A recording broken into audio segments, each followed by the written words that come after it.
Bonjour et bienvenue dans cette nouvelle vidéo de Alpine RC dédiée au X01 Custom. Ce 4x4 au style ultra fort à l'échelle 1/32e a été designé par Pierre César et peut être monté avec toutes les pièces d'origine du kit Orlando X01 en remplacement du roll cage d'origine. Dans cette vidéo, je vous présente un montage réalisé avec des options Orlando Hunter. Vous pouvez télécharger le fichier d'impression sur Kulz, je vous mets le lien dans les commentaires de cette vidéo. Dans l'exemple ici, elle est imprimée en nylon PA12 pour un maximum de solidité et de robustesse, à savoir que vous pouvez également l'imprimer en résine, mais elle sera un petit peu plus fragile. Le skid ainsi que le support de moteur sont les pièces d'origine du Orlando X01. L'ensemble des pièces sont des pièces custom ou des pièces options du X01. Pour le train roulant, j'ai fait le choix des axes MA2 en aluminium. Ils ont un dégagement qui est plus important, super solide, ici en largeur de 550 mm. En plus, ils ont vraiment un look d'enfer. Pour les roues, il s'agit des roues Orlando faux beadlock en aluminium qui sont 100% customisables. C'est du 18 mm et j'ai monté dessus des pneus ultra tendres de chez Geco 24. Avec cette largeur, je peux vous dire que ça accroche au rocher. Toujours sur la transmission, j'ai fait le choix de monter les driveshafts en aluminium, ces modèles-là précisément, car ils n'ont pas beaucoup de jeu et évitent d'avoir du roue libre. Au niveau suspension, j'ai choisi les Orlando ME5 en version 280 sur lesquels j'ai enlevé le ressort court et l'entretoise. Cela me permet d'avoir un amortisseur de type semi-drop. Voici un comparatif avec les amortisseurs d'origine du X01.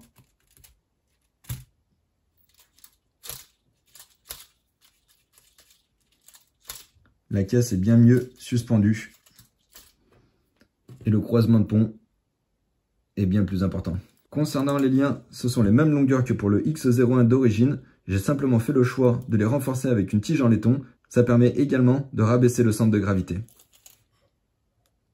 Et quel look! Pour l'électronique, j'avais fait le choix au départ d'un moteur N20 en 500 RPM qui s'est avéré trop peu coupleux. J'ai donc fait le remplacement pour un N20 en 300 RPM qui est le parfait compromis entre vitesse et couple.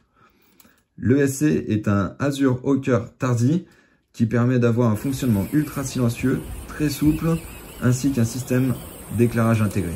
Le cerveau est un Emax 9251 deuxième génération, monté avec un petit support à l'intérieur de la carrosserie, en CMS, avec un système de suspension Panhard.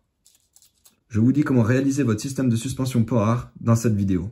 Le palonnier est renforcé, fabriqué maison, et je vous montre dans ce tuto comment le réaliser vous-même. Concernant la batterie, c'est une batterie d'origine Orlando en 260 mAh, et l'avantage avec cette carrosserie, c'est qu'il y a beaucoup plus de place pour l'électronique, et également de la place pour mettre la batterie à l'intérieur du châssis et relativement bas pour baisser le centre de gravité. Petite comparaison avec son homologue, le X01 de chez Orlando. On voit qu'en longueur, ils sont identiques. Très proches également en largeur.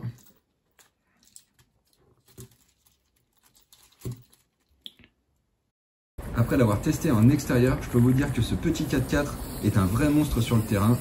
Dernière petite modification, même si je suis super fan de ces jantes Orlando, je vais faire le remplacement pour les versions de Tiny 4x4 et le montage en beadlock véritable.